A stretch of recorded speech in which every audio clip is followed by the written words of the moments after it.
ক্রিকেটের সব খবরাখবর সবার আগে পেতে এখনই সাবস্ক্রাইব করুন এবং বেল বাটনে প্রেস করুন।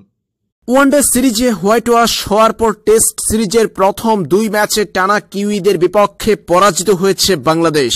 আর এই দুই ম্যাচে ইনিংস ব্যবধানে পরাজিত হওয়ার লজ্জা পেয়েছে টাইগাররা। প্রথম টেস্টে ইনিংস এবং 52 রানের জয় পেয়েছে কিউইরা, দ্বিতীয় টেস্টে জয় পেয়েছে ইনিংস এবং 12 রানে। সব মিলিয়ে বাংলাদেশের নিউজিল্যান্ড সফর মোটেও ভালো যাচ্ছে না। এদিকে দলের স্কোয়াডে ইনজুরিতে জর্জরিত।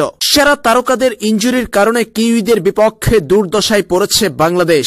সিরিজ শুরুর আগে থেকেই দলের বাহিরে সাকিব আল হাসান। এদিকে ওয়ানডে সিরিজ খেললেও টেস্ট সিরিজের প্রথম দুই ম্যাচ খেলতে পারেননি দলের সেরা ব্যাটসম্যান মুশফিকুর রহিম, যার প্রভাব পড়েছে দুই টেস্টে। তবে টাইগার ভক্ত সমর্থকদের জন্য এবার আসলো দারুণ সুখবর। নিউজিল্যান্ডের বিপক্ষে শেষ টেস্টে দলের সঙ্গে যোগ দিবেন মুশফিকুর রহিম। ইনজুরি কাটিয়ে উঠেছেন তিনি, এমনটা জানিয়েছেন বিসিবি কর্তা আকরাম খান।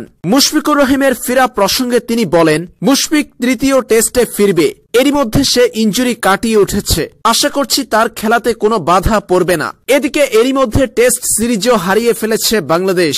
সিরিজে হোয়াইট ওয়াশ এড়ানোর লক্ষ্যে আগামী 16 তারিখ মাঠে নামবে টাইগাররা। আর এই ম্যাচের আগে মুশফিকুর রহিমের ইনজুরি কাটিয়ে দলে ফেরা নিঃসন্দেহে বাংলাদেশের জন্য দারুণ সুখবর।